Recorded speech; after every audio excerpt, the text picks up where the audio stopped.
की फौजी था और जाहिद इसका दुश्मन था। नजा को लगा कि जाहिद इसको मार देगा, लेकिन ऐसा नहीं हुआ।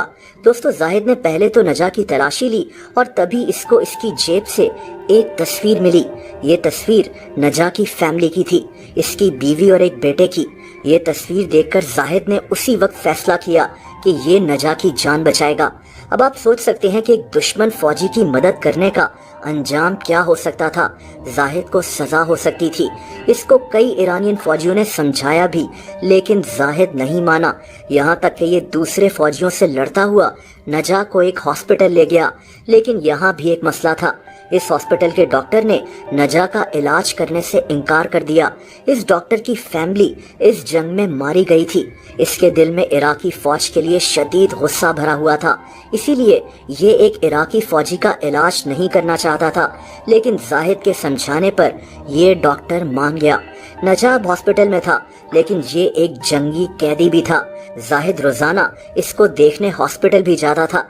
ये दोनों एक दूसरे की लैंग्वेज समझ नहीं सकते थे, लेकिन नजा इसको देखकर रोना शुरू हो जाता था। ये जाहिद का एहसानमंद था। जाहिद भी इसको अपने भाइयों की तरह समझना शुरू हो गया। दो दुश्मन फौज के फौजी एक दूसरे के भाइयों की तरह बन चुके थे। यहाँ तक कि जब ये आखिरी दफा मिले थे तो ये दोनों रोना शुरू हो गए थे। दोस्तों, नजा ठीक तो हो गया, लेकिन ये एक जंगी कैदी था।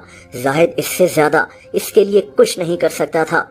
नजा को एक जंगी कैदियों के कैंप में रखा गया, जहां इसने 17 साल गुजार दिए। 17 साल के बाद नजा इराक वापस आ गया। इसको पता चला कि इसकी फैमिली कनाडा शिफ्ट हो गई है और ये भी इराक से कनाडा अपनी फैमिली के पास चला गया। दोस्तों, दूसरी तरफ जाहिद की कहानी भी कुछ यही थी। इसकी अपनी मंगेतर इस जंग में मारी गई थी और जाहिद को इराकी फौज ने पकड़ लिया था। ये भी एक जंगी कैदी बन गया था और 2 साल तक जंगी कैदियों के कैंप में रहा। 2 साल के बाद ये वापस ईरान चला गया, लेकिन जाहिद अंदर से टूट चुका था। इसके दिल में शदीद गुस्सा भरा हुआ था। बहरहाल जाहिद एक बहरी जहाज पर काम करना शुरू हो गया, लेकिन जाहिद खुश नहीं था। ये शदीद डिप्रेशन में था और इसी दौरान इसने प्लान बनाया कि ये कनाडा चला जाएगा। एक दफा जिस बहरी जहाज पर ये था, वो बहरी जहाज कनाडा जा रहा था। जाहिद इस बहरी जहाज से नीचे आया और वहां से भाग गया। दोस्तों, इसके पास पैसे तक नहीं थे। जाहिद की जिंदगी सड़कों पर गुजरना शुरू हो गई। ये लोगों से खाना मांग कर खाता था। ये ईयर 2000 की बात है। इसी दौरान कनाडा में इसके कई दोस्त भी बन गए, जो जाहिद को समझाते थे कि इसको एक ट्रॉमा सेंटर में जाकर मदद लेनी चाहिए।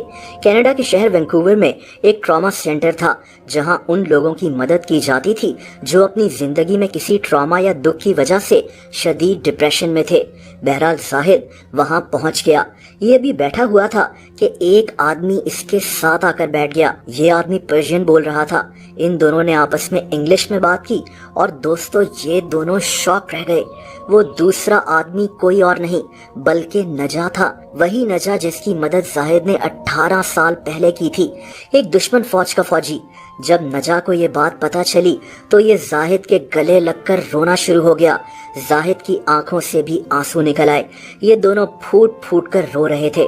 वहाँ लोग भी ये कहानी जानकर हैरान थे। आप किस्मत देखें कि 18 साल के बाद ये दोनों फौजी फिर से एक दूसरे मुल्क में, उसी शहर में, उसी ट्रॉमा सेंटर में मौजूद थे और बिल्कुल एक साथ बैठे हुए थे।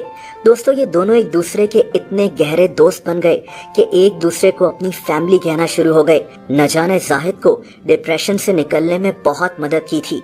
ये कहानी ईरान और इराक दोनों मुल्कों में आज भी याद की जाती है।